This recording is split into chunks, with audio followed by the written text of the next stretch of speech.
அரசின் திட்டங்களிலும் திட்டங்கள் குறித்த விளம்பரங்களிலும் முதலமைச்சரின் பெயரையோ அல்லது முன்னாள் முதலமைச்சரின் பெயரையோ பயன்படுத்தக்கூடாது என சென்னை உயர்நீதிமன்றம் உத்தரவிட்டுள்ளது. உங்களுடன் ஸ்டாலின் திட்டம் குறித்த விளம்பரத்தில் முதலமைச்சரின் பெயரையும் முன்னாள் முதலமைச்சர் கருணாநிதியின் புகைப்படத்தையும் பயன்படுத்த தடை விதிக்க வேண்டும் என மனு தாக்கல் செய்யப்பட்டது. அதிமுக மக்களவை உறுப்பினர் சி.வி. சண்முகம் தரப்பில் தாக்கல் செய்யப்பட்ட மனுவை சென்னை உயர்நீதிமன்ற நீதிபதிகள் எம்.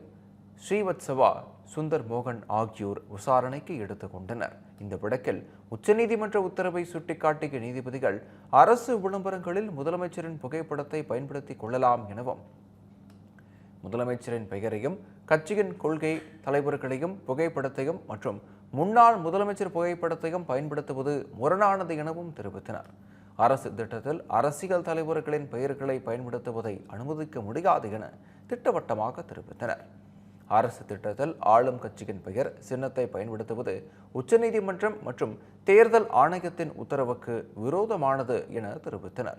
எனவே அரசு திட்டங்களில் முதலமைச்சரின் பெயர் மற்றும் முன்னாள் முதலமைச்சரின் புகைப்படத்தை பயன்படுத்த தடை விதிப்பதாக தெரிவித்த சென்னை உயர்நீதிமன்றம், அதிமுக சார்பில் அளிக்கப்பட்ட புகாரை தேர்தல் ஆணையம் விசாரிக்க இந்த வழக்கு தடையாக இருக்காது எனவும் தெரிவித்தனர்.